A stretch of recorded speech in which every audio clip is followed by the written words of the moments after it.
Assalamualaikum warahmatullahi wabarakatuh. Perkenalkan, nama saya Rini Suryani dari Prodi Psikologi Universitas Abdurrahman Pekanbaru. Baiklah, di sini saya akan menjelaskan tentang teori behavioristik. Ada 6 topik pembahasan teori behavioristik ini. Yang pertama yaitu pengertian teori behavioristik. Yang kedua, prinsip teori belajar behavioristik. Yang ketiga, hukum belajar behavioristik. Keempat, ciri-ciri teori belajar behavioristik. Kelima, tahap perkembangan. Dan yang keenam, kelebihan dan kekurangan teori behavioristik. Yang pertama yaitu pengertian teori behavioristik. Teori behavioristik adalah perubahan tingkah laku sebagai akibat dari adanya interaksi antara stimulus dan respon dalam bentuk perubahan yang dialami siswa dalam hal kemampuannya untuk bertingkah laku dengan cara yang baru sebagai hasil interaksi stimulus dan respon. Contohnya itu seorang anak belum dapat berhitung perkalian, walaupun ia sudah berusaha giat untuk belajar perkalian tersebut. Namun jika anak tersebut belum dapat menyelesaikan perkalian, maka ia belum dianggap belajar karena ia belum dapat menunjukkan perubahan perilaku sebagai hasil dari belajar perkalian tersebut. Yang kedua yaitu prinsip teori belajar menurut Mukinan.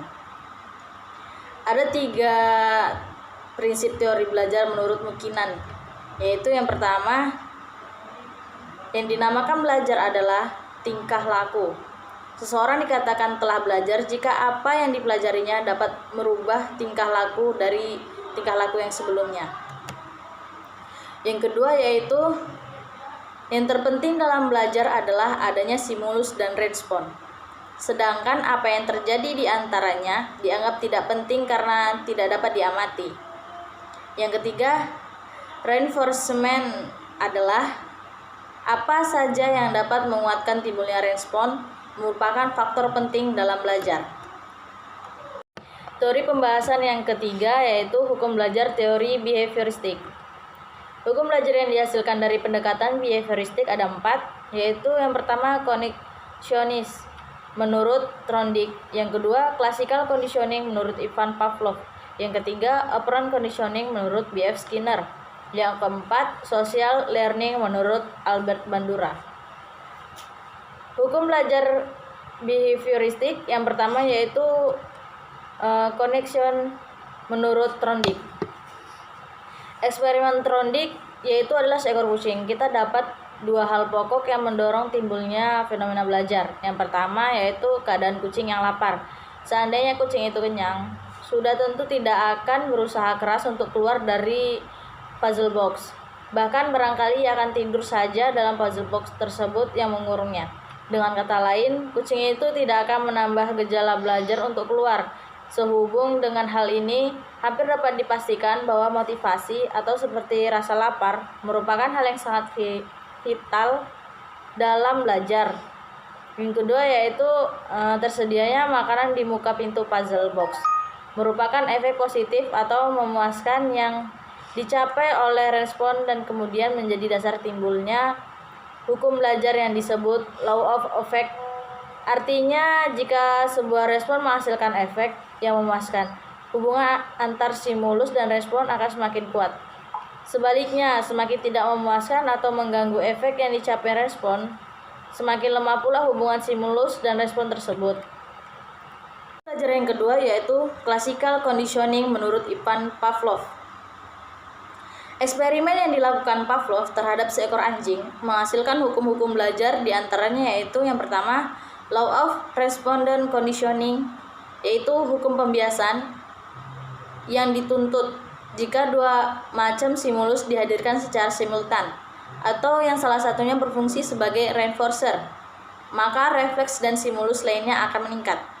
Yang kedua yaitu law of respondent extension, yaitu hukum pemusnahan yang dituntut jika refleks yang sudah diperkuat melalui respondent conditioning itu didatangkan kembali tanpa menghadirkan reinforcer, maka kekuatannya akan menurun.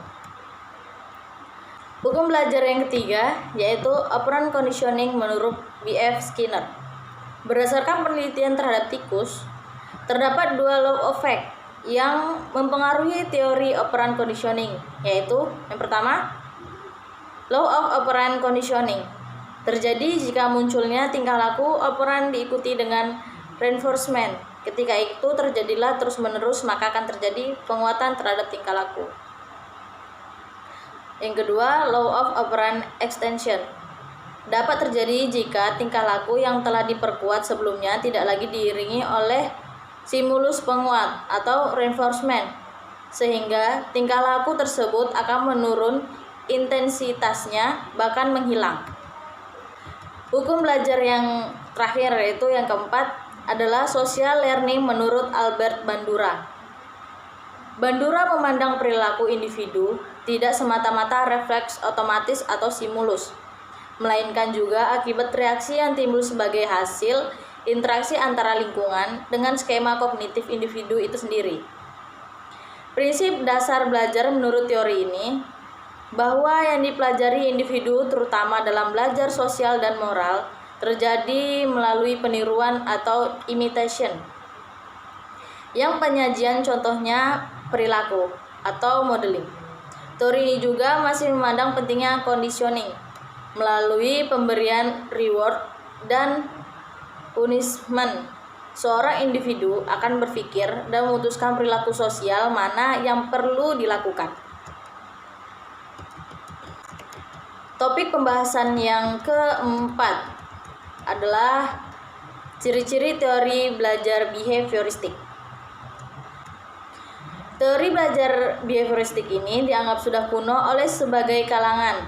Namun sampai saat ini teori ini masih sering digunakan di Indonesia.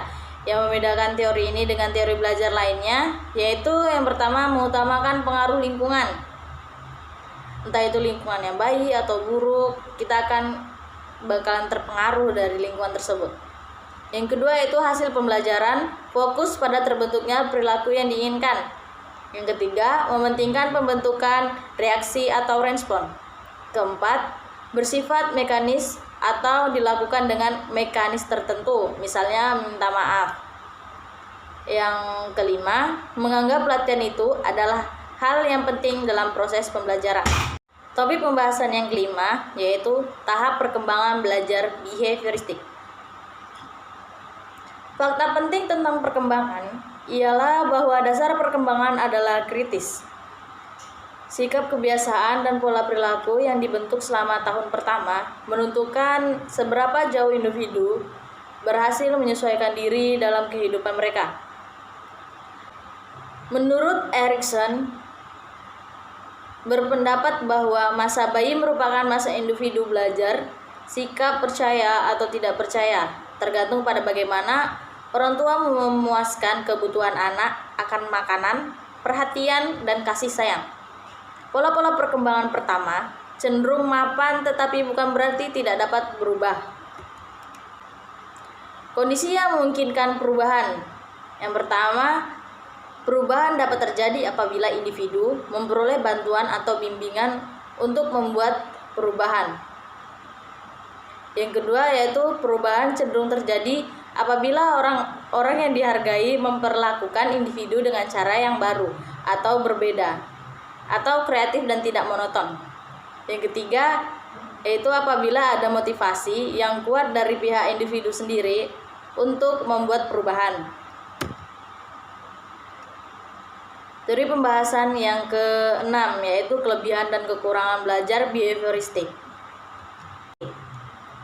Kelebihan teori belajar behavioristik. Yang pertama, teori belajar behavioristik ini sangat cocok untuk memperoleh kemampuan yang membutuhkan praktek dan pembiasaan yang mengandung unsur-unsur seperti kecepatan, spontanitas, kelenturan, refleks, dan daya tahan. Yang kedua, teori ini pun mampu mengarahkan siswa untuk berpikir linier, konvergen, tidak kreatif, dan tidak produktif. Yang ketiga, yaitu membawa siswa menuju atau mencapai target tertentu, sehingga menjadikan peserta didik untuk bisa bebas berkreasi dan berimajinasi. Kekurangan teori belajar behavioristik. Yang pertama, pembelajaran siswa yang berpusat pada guru atau teacher centered learning. Bersifat mechanistik dan hanya berorientasi pada hasil yang diamati dan diukur.